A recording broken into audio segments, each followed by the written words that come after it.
I'd like to start off by everyone would please rise for the playing of the school alma mater.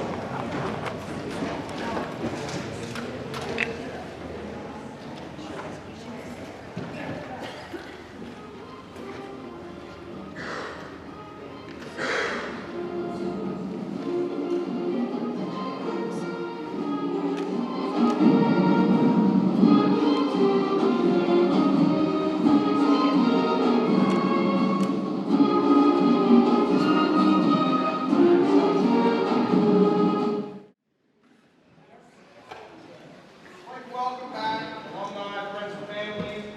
You know, it's an end of an era and the start of a new one.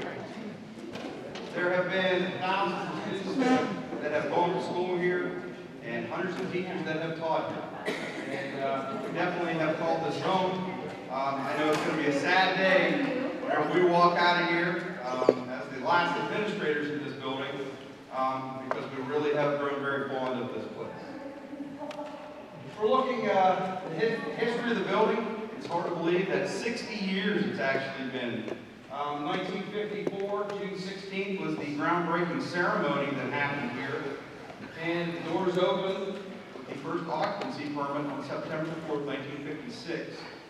Welcoming the first graduating class that ended up graduating May the 24th, 1957. The last graduating class, we're going to give them a big round of applause as well, the class of 75. And we're starting the whole thing off with the car show, the dance, everything's been associated. So we're very happy to have them. In 1975, the fall of 1975, the Clearfield Middle School comes into being as the Clearfield High School went to high. And now we're looking at 2014 with the closing of the building. If we look here, the groundbreaking ceremony, like I said, was held on June 16, 1954. Some notables that were there. If you look at Superintendent S.W. Morrison, State Senator Letzler,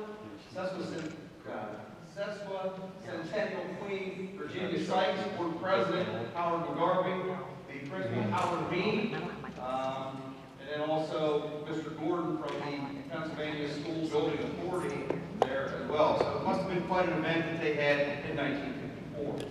The total construction cost, I know this may bore you, but $1,847,813, and let's not forget the 15 cents.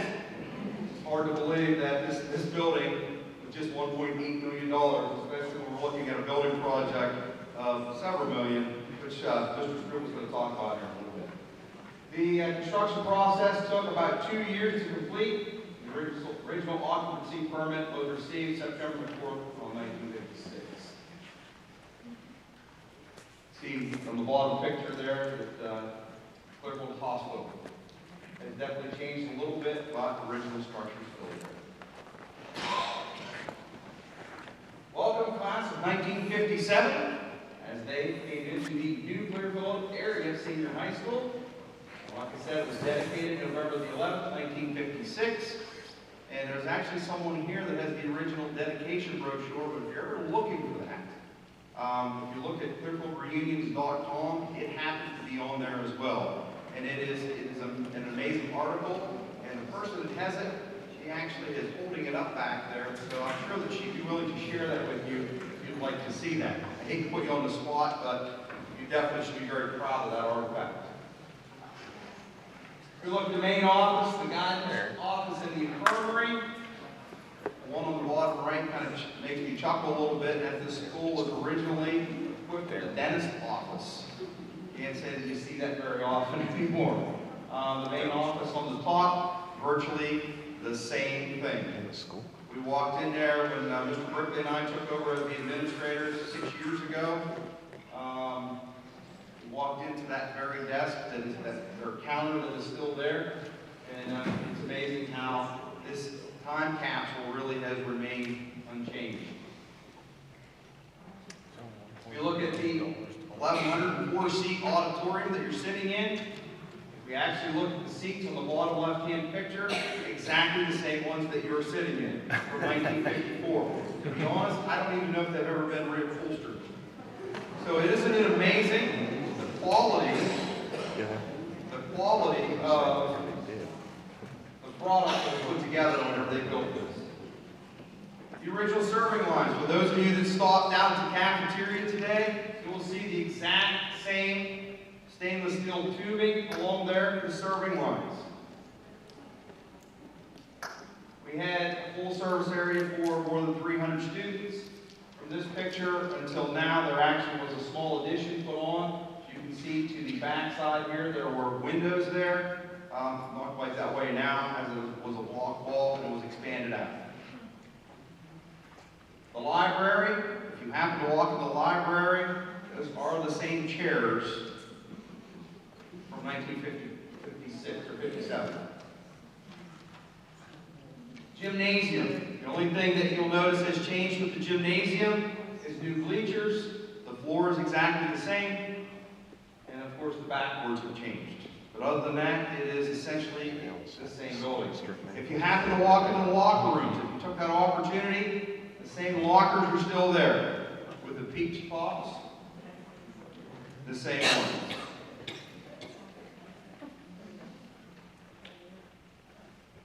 Band room, virtually the same. You had an opportunity to walk down the band hallway at the end, and I wouldn't be a bit surprised to say that those are the same instruments in there as well.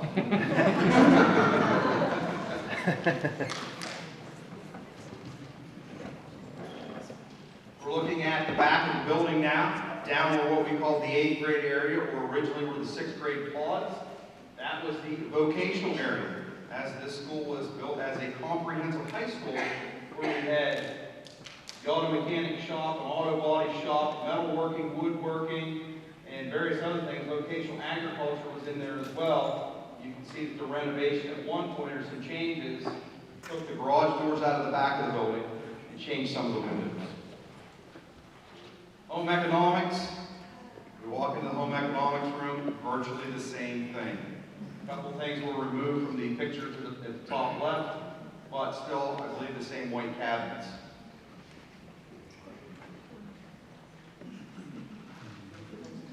Business ed.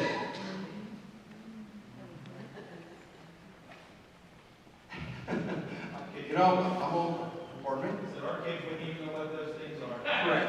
I was almost going to say that, I'm ashamed to say that I don't know if I've ever used a typewriter in my life.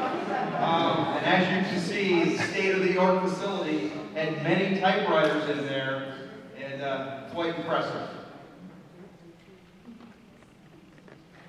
Various classrooms throughout the building. We look at the science labs down to the bottom right, the art classroom to the bottom left, and some other classrooms throughout. And I'm sure that if you look in some of these classrooms, you'll see those original desks are still around here somewhere in various locations. Hope you had an opportunity to reminisce as you walk the halls of Mill Road. It's kind of amazing how this place has remained virtually unchanged. If you look at the outside, really the only modifications that were made over the years have been new windows, new doors. A new roof was put on the building somewhere in the mid-'80s from what I understand, but it still is virtually the same building. Someone asked me if they were coming in here, why did you cover the windows? Energy savings. Those big glass windows that went the whole way to the roof, they found that they lost an awful lot of heat, so they covered them over. The time capsule. Boy, I've received a lot of phone calls about this time capsule. In 1976, the class of 8A created a time capsule to be opened in 50 years. They originally talked about maybe opening it today to see what was in there. They decided that it was meant to be a 50-year time capsule, so it will be moved to the high school where we'll have a new location. That stone is located to the front left of the auditorium where the old flagpole used to be.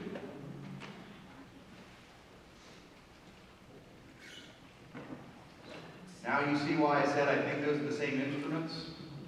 You look at the bottom right. Still the same flooring, same floor tiles in the music areas. For those of you that put on plays here, unfortunately I couldn't open it up, so I thought maybe you needed some pictures of the stage changing area that is located down below here. Unfortunately, that has been closed for quite a few years now because there are some water issues down there. Auditorium, still in my mind, probably the best feature of this entire building is this auditorium. It is amazing the performances that have happened in this auditorium. We've had a lot of people come in here. It's just wonderful. The classrooms. You look at the top right picture, the art classrooms, still the same tables, still the same benches.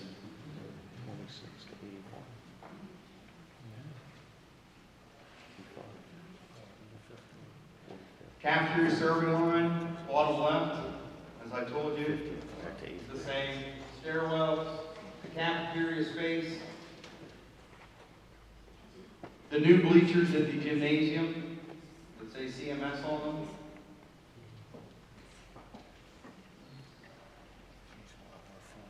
And what we call the 8th grade hallway, which were the 6th grade pods at one time. This is where the vocational area was. They changed over. I hope that you all had an opportunity to take a look at the banners, the various banners that were down in what we call the 8th grade area, as they came from the old junior high school.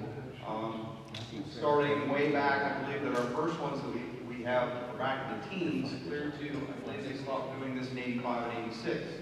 The reason I took 2 pictures, of course, was 1975, just because of last graduating class, even though the junior high school is not here. Notice black and gold.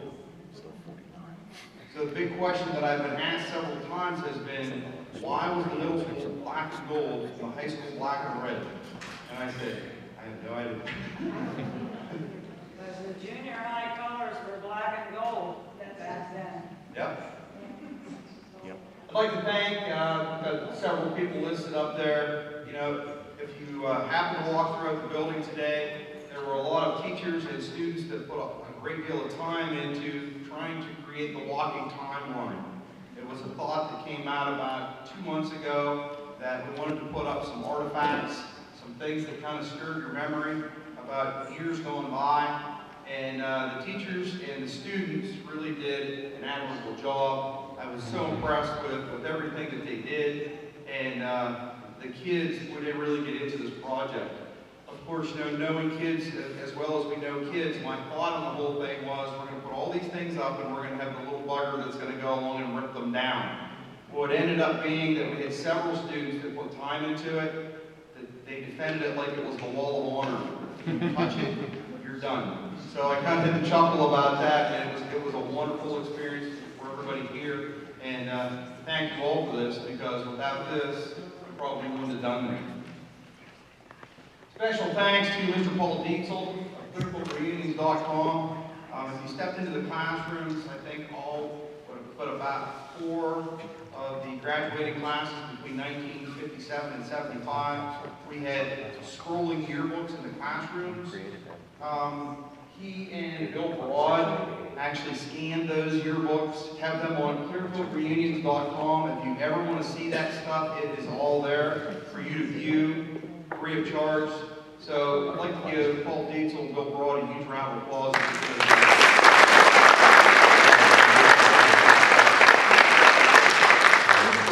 Now, I guess just to put one more plug in for them, they're definitely still looking for more artifacts to add on there, but it has to be one of the most complete sites I've ever seen whenever it comes to alumni, and that's very impressive.